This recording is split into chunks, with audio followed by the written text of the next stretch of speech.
বর্তমান অবস্থা দেখে একটা ছেলেকে বিচার করবেন না। কোনো ছেলেই চায় না আজীবন বসে খেতে। সবাই একটা সময় ভালো কিছু করে, কিন্তু সমস্যাটা হচ্ছে মানুষ এখন টাকা দেখে ছেলেকে বিবেচনা করে। ছেলেটা মানুষ না অমানুষ এটা কেউ দেখে না। আর তাই তো মেয়েরা এখন বেশি ধোকা খায়। একটা ভাই আমাকে বলতেছিল আমাদের সম্পর্কটা ছিল 2 বছরের। সম্পর্কটা শুরু হয় বিয়ে বাড়ি থেকে। আমার কাজিনের বিয়ে ছিল, ও আমার ভাবির খালাতো বোন, বলতে পারেন সে আমার বেআইন। গায়ে হলুদে যখন ভাবির বাড়িতে যাই তখন তাকে আমি প্রথম দেখি। আমি বিয়ে বাড়িতে সবটা সময় ওর দিকে তাকিয়েছিলাম। মায়াবী চোখ দুটোর থেকে আমার চোখ সরাতেই পারতেছিলাম না। ও বুঝতে পারলো বিষয়টা। ও কাছে এসে একটা কাশি দিল আর বললো এভাবে তাকিয়ে থাকলে তো চোখ নষ্ট হয়ে যাবে। তারপর কি করবেন শুনি? তখন আমি বললাম আপনার দিকে তাকিয়ে থাকাতে যদি আমার চোখ নষ্ট হয়ে যায় এতে আমার সমস্যা নাই, তবু আমি এভাবেই তাকিয়ে থাকবো। ও মুচকি এসে বললো জীবন মনে হয় অনেকগুলো প্রেম করছেন তাই না? হ্যাঁ বললাম না এরকম কিছুই না, জীবনে প্রেম জিনিসটাই এখন আসে নাই। তবে একটা কথা বলতে পারি আপনাকে প্রথম দেখাতেই কেমন যেন একটা অদ্ভুত ভালো লাগা কাজ করতেছে।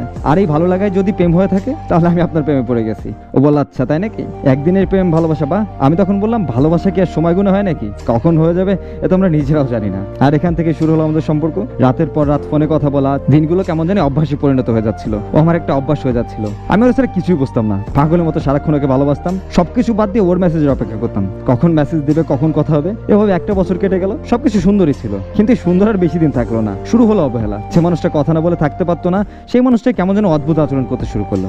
বুঝতে পারতেছিলাম না কি হচ্ছে। আমি ওকে জিজ্ঞেস করলাম আমি কি কোনো ভুল করছি যার জন্য তুমি আমাকে এভাবে শাস্তি দিচ্ছ? ও বললো না এমন কিছুই না, আমার এমনিতেই ভালো লাগে না তোমার সাথে কথা বলতে, তাই কথা বলা কমাই দিছি। আমি বললাম তুমি তো জানো আমি এসবে কষ্ট পাই, তবু এরকম কেন করতেছো? ও কিছুই বললো না। লাস্ট একটা বছরে ও অনেকবার সম্পর্ক ভাঙতে চাইছে। আমি কোনো মতে আটকে রাখতাম হাত পা জোর করে। যখন আমাদের সম্পর্কটা 2 বছর হবে তখন আমি বললাম চল আজকে আমরা ঘুরে আসি। ওই ঘুরে আসার কথা বলাটাই হয়তো আমার ভুল ছিল। ও বললো পারবো না। আমি যখন বারবার বলতেছিলাম তখন ও বলে উঠলো তুই বুঝিস না তোকে আমি সহ্য করতে পারি না, তবু কেন আমার পিছু পড়ে আসছিস? মাফ কর আমাকে, আমি মুক্তি চাই তোর কাছ থেকে। ওই দিনের কথাগুলো শুনে চোখ দিয়ে ঠলঠল করে পানি পড়তেছিল। আমি বোবা হয়ে শুধু শুনতেছিলাম। মনে মনে ভেবে রেখেছিলাম ও যা বলুক আমি সব মিটিয়ে নেবো। ও লাস্ট কিছু কথা বলছিল তোর কি যোগ্যতা আছে আমার সাথে রিলেশন করার? আমি তোর সাথে রিলেশন করছি এটা তোর ভাগ্য না, তোর বাপের অনেক সম্পত্তি আছে না, তোর কিছু আছে। আমি তোর সাথে থাকতে পারবো না, তুই প্লিজ আমাকে মাফ কর আর আমাকে কল বা মেসেজ কিছু দিস না। এই কথাটা শোনার পর আমি ওকে বললাম শুনো, জীবন কাকে কেমন অবস্থায় রাখবে আমরা কিছুই জানি না, জানি না আমাদের কাল কি হবে। তবে তুমি যে বললা যোগ্যতা, এই কথাটা আমি সব থেকে বেশি কষ্ট পাইছি। আর এই কষ্টটা কোনোদিন কমবে না। তোমার বাবার অনেক টাকা, এটার অহংকার তোমার তাই না? তোমার বাবাও কিন্তু শূন্য থেকে এখানে আসছে।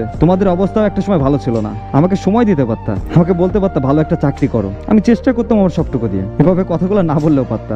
যাই হোক ভালো থেকো তুমি। আমি তোমাকে আর কখনো ডিস্টার্ব করবো না, মনের ভুলেও না। আমি মনে করবো আমি ভুল মানুষকে ভালোবাসছিলাম, যার জন্য আমি এই উপহার পেয়েছি। তারপর আমি ওকে ব্লক করে দিই। এই তো 6টা মাস হয়ে গেছে ভাই। প্রথম দিকে অনেক কষ্ট হচ্ছিল, এখনো হয় তবে আগের থেকে কম। ইনশাল্লাহ সব ঠিক হয়ে যাবে। এখন বিন্দাস সময় কাটাতেছি বন্ধু বান্ধব নিয়ে। পড়ালেখাটা অনেক ভালোভাবে শুরু করছি। ইনশাল্লাহ আমিও একদিন সফল হয়ে দেখাবো, কিছু করে দেখাবো। কারণ তোমাকে জবাব আমার দিতেই হবে, অবশ্যই দিতে হবে। প্রত্যেকটা মানুষ তার জীবনে প্রথম যে মানুষটাকে ভালোবাসে, প্রথম ভালোবাসাটা কেন জানি বেশি দিন থাকে না। হয়তো দুজনে একজন খারাপ হয়, নাহলে নিয়তি তাদের আলাদা করে দেয়, জানি না কেন, তবে এটাই বেশি হয়। আর যেসব আপুর একটা ছেলের যোগ্যতা নিয়ে কথা বলেন, প্লিজ আগে একটু নিজের বাবার দিকে তাকান। একটা পুরুষ পরিবারের জন্য সবটুকু বিসর্জন দিয়ে দেয়। এত পরিশ্রম এত স্যাক্রিফাইস শুধু পরিবার সকলকে ভালো রাখার জন্য করে। দিন শেষে সে নিজের দিকে তাকাতে ভুলে যায় পরিবারকে ভালো রাখতে রাখতে। আর আপনি একটা পুরুষের যোগ্যতা নিয়ে কথা বলতেছেন? জীবন কখন কাকে কোন মোড়ে নিয়ে দাঁড় করাবে আমরা কেউই জানি না।